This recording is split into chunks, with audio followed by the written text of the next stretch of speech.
भगवान ने इनको कृपा करके जो मांगा सो दे दिया। और फिर बारी आती है एक 6 महीने से बाणों की सैया पर पड़ा हुआ एक भक्त बाणों पर लेटा है। मन में एक ही इच्छा है, कृष्ण आ जाए एक बार, अंत में उसे देख लूं। नारद जी कहते हैं नारद भक्ति सूत्र में, किसी ने जीवन भर भगवान को भजा हो पर अंत समय में किसी कारण भगवान को याद नहीं कर पा रहा हो, तो भगवान खुद चल करके उस भक्त के पास पहुंच जाते हैं। पितामह भीष्म ने हर जीवन के पल में कृष्ण को भजा था। किसी ने कहा दादा भीष्म को, आपने बहुत गलत किया, आपको कौरवों का साथ नहीं देना चाहिए था। आपका नाम इतिहास में अधर्म का सहयोग करने वालों में गिना जाएगा कि आपने गलत लोगों का संग दिया। आपको हक से बोलना चाहिए था कि मैं पांडवों की ओर से लड़ूंगा। पितामह भीष्म ने गजब का उत्तर दिया। दादा भीष्म कहते हैं, माना मैं कौरवों की तरफ से युद्ध किया मैंने, पर मेरा उद्देश्य धर्म और अधर्म का नहीं था। मैं जानता था अगर पांडवों की ओर से युद्ध लड़ा तो मेरा रथ अर्जुन के किनारे पर साइड में समीप में लगा दिया जाएगा। अर्जुन के साथ खड़े होकर मुझे युद्ध करना पड़ेगा। लेकिन अगर मैं कौरवों की तरफ लड़ा तो अर्जुन का रथ मेरे एकदम सामने होगा, क्योंकि भीष्म से युद्ध करने का बल रखने वाला उसमें केवल अर्जुन है, इसलिए उसका रथ सामने होगा और मेरा उसके सामने होगा।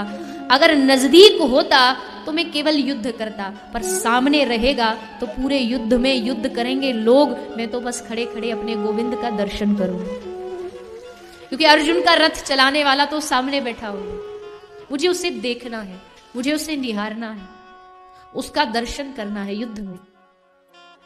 एक तरफ युद्ध चल रहा है और ये महापुरुष खड़े खड़े उनका दर्शन कर रहे हैं। मैं इसलिए आया हूं विरोधी पक्ष में कि मैं उसे देखता रहूं, मैं उसे निहारता रहूं। और फिर कथा आई जब पांडवों को धरती से नष्ट करने का दादा भीष्म ने प्रतिज्ञा धारण की और दुर्योधन को यह भी कहा कि अपनी पत्नी को रात्रि को मुझसे आशीर्वाद लेने भेज देना। दुर्योधन भेजे उससे पहले कृष्ण द्रौपदी को लेके चल पड़े आधी रात। कृष्ण जैसा राजनीतिज्ञ नहीं हो सकता। कृष्ण को अगर हर ओर से जानना हो तो महाभारत में जान सकते हो। हर ओर से जानना हो, क्या युद्ध किया है, क्या युद्ध लड़वाया है, किया तो कुछ भी नहीं। पूछे कोई कृष्ण क्या किया, एक योद्धा नहीं मारा, क्या युद्ध करवाया है। साम दाम दंड भेद, ये 5 मेरे हैं, ये 5 इनको जितवाना है। इसलिए नहीं कि नाम हो, पर धर्म के साथ के लिए। रात को द्रौपदी को जगा के लेके पहुंच गए पांडव दादा भीष्म के शिविर के बाहर और कह दिया घूंघट करके भीतर चली जा। ऐसा फंसाया है भीष्म को। द्रौपदी घूंघट करके भीतर जाके प्रणाम करती और हाथ उठा के दादा भीष्म आशीर्वाद देते हैं, सौभाग्यवती भव। बस काम पूरा, जो चाहिए था सो मिल गया। द्रौपदी ने घूंघट उठाया और दादा भीष्म से कहा कि पितामह 2 वरदान निभा पाओगे? और 2 वरदान एक दूसरे के विरोधी। एक तरफ प्रतिज्ञा की पांडवों को जिंदा नहीं छोड़ूंगा और दूसरे तरफ वरदान सौभाग्यवती भव। क्या करोगे आप? भीष्म समझ गए कि ये किसका किया धरा है। भीष्म ने पूछा, मैं जानता हूं तू यहां अपने आप से नहीं आई है, तुझे कोई लेके आया, बता कहां छुपा है वो तुझे लाने वाला? प्रभु यहीं बैठे हैं बाहर। और दादा भीष्म दौड़ के गए, श्री कृष्ण के चरणों में लेट गए। कांख से जूते गिरे, पूछा किसके जूते हैं? तो कहा द्रौपदी के हैं। रात को आवाज कर रहे थे, कोई जाग जाता सो मैं बगल में रख करके ले आए। पितामह भीष्म की आंखों से झरझर अश्रु बहने लगे। हे गोविंद, जिस इंसान की चप्पलें तू अपनी काख में दबा के घूमता हो, उस वंश को मैं क्या मेरे जैसे अनगिनत भीष्म भी पैदा हो जाएं तो उस वंश का बाल बांका नहीं कर सकते। तू उनकी चप्पलें उठाता है, तू उनके लिए पूरी रात जागता है। पांडव पूरी रात चैन की नींद सोते हैं और कृष्ण बैठ करके कल की रणनीति बनाते हैं, ऐसा होना चाहिए, वैसा होना चाहिए। मैं भीष्म क्या बिगाड़ पाऊंगा इन पांडवों का, पर प्रभु फंसा तो दिया तुमने बीच में, क्या करूं अब? या तो प्रतिज्ञा टूटे जो आज तक हुआ नहीं, या फिर प्राण छूटे। अब तो यही एक उपाय है, प्राण छोड़ना पड़ेगा। पर गोविंद मेरी एक इच्छा है कि जब मेरे प्राण निकले तो मेरे सामने तेरा मुख हो और मैं तुम्हारा दर्शन करता करता इस दुनिया से विदा लूं। बस इतनी इच्छा पूरी कर देना।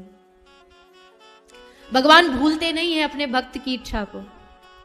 और आज प्रभु आ गए दादा भीष्म को दर्शन देने। दादा भीष्म ने प्रभु का दर्शन किया, अपने चित्त को, अपने मन को भगवत चरणों में समर्पित किया और पितामह भीष्म इस संसार से विदा लेते हुए भगवत धाम में प्रवेश कर जाते हैं। इस प्रकार इस पांडव वंश की कथाओं का जितना वर्णन करें उतना कम है, किंतु इस वंश का एक और अद्भुत वंशज पैदा हुआ जिसका नाम है परीक्षित। अभिमन्यु का, उत्तरा का पुत्र, जो गर्भ में ही मारा जा चुका था, पर श्री कृष्ण गए गर्भ में और इसको पुनः जीवन दान दिया। कृपा की है भगवान ने परीक्षित पर। और उसी परीक्षित को आज एक संत का श्राप लगा। राजा परीक्षित ने कलयुग के माथे पर बैठने के कारण एक संत के गले में मरे हुए सर्प को डाल दिया, जिसके कारण उस संत के पुत्र ने राजा को श्राप दे दिया कि आज से 7वें दिन तुमको तक्षक के डसने से तुम्हारी मृत्यु हो जाएगी। राजा परीक्षित को श्राप लगते ही संतों की शरण में राजा पहुंच गए। गंगा का घाट था, गंगा के घाट पर कुछ संत महापुरुष विराजमान थे।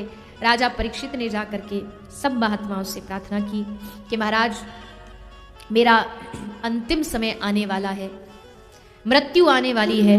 उस मृत्यु से भागना मेरा लक्ष्य नहीं है, क्योंकि मृत्यु से तो आज तक कोई नहीं बच पाया, पर जो मृत्यु आने वाली है ऐसा क्या करें जो ये मरना भी एक महोत्सव बन जाए, मृत्यु उत्सव बन जाए। आप देखिएगा, कोई महापुरुष होता है ना, उसका जन्मदिन नहीं मनाया जाता है। जो महापुरुष होते हैं उनका मरण उत्सव मनाया जाता है, तिरोभाव जिसको कहते हैं।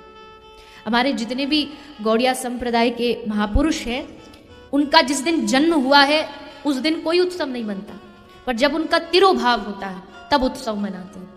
क्यों? क्योंकि मरना कोई दुख का विषय नहीं है, मरना दुख का विषय संसारियों के लिए है। जो भक्त मरते उनको पता है मरणोपरांत वो भगवान की नित्य सेवा में आज लीन हो गए, इसलिए उनके मरने का जो धाम गमन का जो दिन होता है उसको उत्सव के रूप में मनाते हैं कि आज ये संसार सागर से मुक्त होकर के भगवान की नित्य सेवा में लीन हो गए। मरना उनके लिए उत्सव होता है,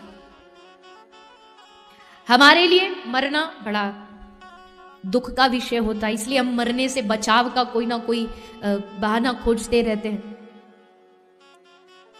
लेकिन जिसने जीवन में भजन किया हो वो जानता है कि अब मरणोपरांत उसको भगवत प्राप्ति होने वाली है। परीक्षित जी ने यह प्रश्न हम सबके लिए पूछा है। हम सब कहीं ना कहीं हर रोज मृत्यु की ओर धीरे धीरे खिसकते जा रहे। संसार का अर्थ ही वही है, जो मृत्यु की ओर खिसक रहा हो, मृत्यु की ओर बढ़ रहा हो। जन्मदिन आया, हम केक काटते हैं। वैसे हमारे भारतीय परंपरा में काटने का कोई विधान ही नहीं है।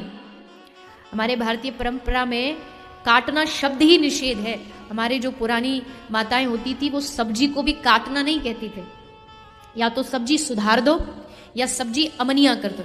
आध्यात्मिक भाषा में अमनिया कहते हैं, मतलब काटना शब्द ही नहीं था, क्योंकि भारतीय परंपरा में हिंसा है ही नहीं। फूल तोड़ना नहीं कहते हैं। राम जी अपने गुरुदेव के लिए पुष्प चुनने गए थे, तोड़ने नहीं गए थे, क्योंकि तोड़ना हिंसा है और चुनने में प्रेम है। बात है एक ही, लेकिन शब्द से कहीं हमारे अंदर वो हिंसा प्रवृत्ति ना हो जाए, इसलिए काटना शब्द ही नहीं था। तो आजकल जन्मदिन आता केक काटते हैं, चलिए मैं उसका भी विरोध नहीं करती, अब मेरे कहने से थोड़ी दुनिया केक काटना छोड़ देगी, काटिए, मुझे कोई विरोध नहीं है। पर जो दूसरी चीज हम करते हैं ना, वो मोमबत्तियां जला करके फिर उसे बुझाते हैं, इससे बड़ी मूर्खता और क्या होगी। आपके जीवन का एक नया और अध्याय शुरू हो रहा है, तो प्रकाश से शुरू होना चाहिए, प्रकाश से आरंभ होना चाहिए। उल्टा जो जला जला है सो ही बुझा देते। ये कहाँ की परंपरा रही? हमारे भारतीय परंपरा में जब जन्मदिन बनता है तो दिए जलाए जाते हैं, बुझाए नहीं जाते हैं। दूसरी बात, जन्मदिन आया, खुशियां मनाइए, वो तो हम मनाते ही हैं कि जन्मदिन है, पर हृदय में एक ये भी भाव होना चाहिए, आप 21 साल के हो गए, 22 साल के हो गए, ये खुशी तो है, लेकिन कहीं ना कहीं एक दुख भी है कि आपके जीवन में से 21 साल नष्ट हो गए और आपने जीवन में कुछ नहीं किया, भजन आज तक नहीं किया और 21 साल व्यर्थ हो गए। एक हृदय में ये पीड़ा भी होनी चाहिए कि दिन बीत रहे हैं और हम कहीं पहुंच ही नहीं पा रहे हैं, जहां हैं वहीं के वहीं। जन्मदिन आ रहा है मतलब मृत्यु की ओर बढ़ रहे हो। मैं आपकी सोच को नकारात्मक नहीं कर रही, बहुत से लोगों को लगेगा ये तो नेगेटिव थिंकिंग है। नेगेटिव थिंकिंग की बात नहीं है, बात यह है कि आपको उससे प्रेरणा आनी चाहिए कि अब इस वर्ष और मैं भजन करूं ताकि मैं भगवान के और नजदीक जा सकूं। परीक्षित राजा ने प्रश्न किया कि महाराज मृत्यु आने वाली है, मृत्यु को संवारने के लिए क्या करना चाहिए? तब वहां पर श्री सुखदेव जी का आगमन हुआ। और ध्यान रखिएगा, जीवन में कितना भी बड़ा संकट हो, लेकिन अगर एक सच्चा गुरु मिल जाए तो आपके जीवन के हर संकट को एक क्षण में नष्ट कर सकता है। पर गुरु हो सच्चा, आजकल वाला सिस्टम ना हो। पहली बात तो मुझे लगता है ये सच्चा गुरु, असली गुरु, नकली गुरु, ये शब्द ही नहीं होता, क्योंकि आपने कभी किसी को ये कहते हुए सुना है कि आइए मिलिए इनसे, ये बड़े ईमानदार चोर हैं? कोई ईमानदार चोर देखा है आपने? या तो वो चोरी होगा या ईमानदारी होगा, या तो वो नकली ही होगा या संत ही होगा। ये दोनों, नकली संत, झूठे संत, ये कॉम्बिनेशन कुछ बनता ही नहीं। झूठा है तो संत नहीं और संत है तो झूठा नहीं। पर फिर भी थोड़ा सावधानी तो बरतनी पड़ेगी। आज के लोगों को, खासकर जो शिष्य मंडली होती है ना, जो शिष्य बनने के लिए आते, उनको ज्यादा सावधानी रखनी पड़ेगी, क्योंकि सोने की जगह पीतल वही खरीदता है जिसको सोने की पहचान नहीं होती। आप सोने की पहचान कर लो, भले फिर दुनिया पीतल बेके आप खरीदोगे ही नहीं। आप अपने आप में स्वर्ण सोने की परख करना जानो, संत की पहचान जानो। फिर चाहे कितने भी ठग घूमते हो, आपको पता है कि संत की यह परिभाषा है, इसमें दिखता है संत के लक्षण तो प्रणाम करिए, अन्यथा वहां से आगे बढ़ जाइए। ये बात इसलिए आज के समय में कहनी पड़ती है क्योंकि थोड़ा सिस्टम इस वाली लाइन में थोड़ा खराब चल रहा है, तो थोड़ा सावधानी रखिए। किसी भी संत के पास जाएं, हम किसी भी कथा में पहुंच जाते हैं, इतनी भीड़ देखते हैं, मन थोड़ा उमंग आ जाती है और कहते हैं महाराज दीक्षा दे दीजिए, गुरु बनाना है आपको। आपने उनको जाना नहीं, आपको पता नहीं वो असली जीवन में कैसे हैं, आप उनके साथ एक दिन तक रहे नहीं और आपको गुरु बनाना है। ऐसे गुरु नहीं बनाया जाता है। शास्त्र परंपरा ये कहती है पहले गुरु के सानिध्य में कुछ समय रह करके देखिए, उनके साथ मिलिए, बातें करिए, कथाओं में जाइए, उनके सानिध्य में रहिए ताकि आप समझ पाए ये कैसे हैं। ये भेड़ चाल नहीं है कि हजारों बैठे, एक ने कहा तो हम भी बना लेते गुरु, नहीं। बाद में फिर धोखा खाते हैं, फिर रोते हैं, फिर कहते हैं हमारे साथ ऐसा हो गया वैसा हो गया। सोचिए, समझिए, उनका सानिध्य रखिए, फिर जब एकदम मन पवित्र समर्पित हो जाए कि हाँ यही है वो जिसके चरण मुझे वहां तक पहुंचाएंगे, फिर गुरु दीक्षा धारण करें, फिर गुरु बनाइए। गुरु को खेल मत समझिए, सब्जी मंडी नहीं है गुरु कि इतने बिठा लिए और बोल दिया जिसको जो मंत्र चाहिए ले लो। ये संस्कृति है ही नहीं, गुरु परंपरा है ही नहीं। एक कोई भाई मुझसे मिलने आए, कुछ पूछ रहे थे, बहुत सारे प्रश्न पूछ रहे थे, तो मैंने कहा अपने गुरुजी से पूछिए, क्योंकि सारी संप्रदायों की परंपराएं अलग अलग होती हैं, मत अलग अलग होते हैं, तो अपने गुरुजी से पूछिए। बोले ना ना ना, हमको हमारे गुरुजी से तो बड़ा डर लगता है, उनके सामने तो हम बोल ही नहीं पाते। अगर आपको अपने गुरु से डर लगेगा तो आप उनसे प्रेम कैसे कर पाओगे, आप उनके समर्पित कैसे हो पाओगे? गुरु से डर नहीं लगना चाहिए। गुरु कोई भूचाल थोड़ी कि डर लगेगा उनसे। मुझे मिले थे, बोले आज तो बड़ी डांट पड़ेगी गुरुजी से। क्यों? बोले एयरपोर्ट पहुंचने में हमको देर हो गई, गुरुजी को थोड़ा इंतजार करना पड़ेगा, बड़ा डांटेंगे, बड़ा गुस्सा करें। जो गुरु आपकी इतनी सी देर के लिए आप पर क्रोध करे, गुस्सा करे, मुझे नहीं लगता कि उस गुरु में करुणा होगी। मेरा कोई अधिकार नहीं है किसी संत पर, किसी गुरु पर आक्षेप करने का, पर करें क्या, सिस्टम ऐसा चल रहा है। गुरु से डर नहीं लगना चाहिए। वो अलग बात है कि आप गुरु के सामने जाएं और आपकी बोलती बंद हो जाए और बस आप उनकी आंखों में ही देखते रह जाओ और सारे प्रश्न का उत्तर उनकी आंखें ही दे जाए, ये विषय अलग है।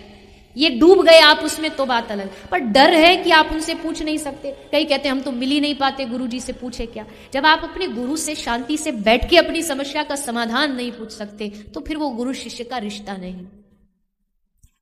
गुरु का मतलब जैसे एक छोटे से बालक को मैया पालती है, पोसती है, कब उसे वो नहीं कहता उसे खाना खाना, पर वो खिलाती है समय पर।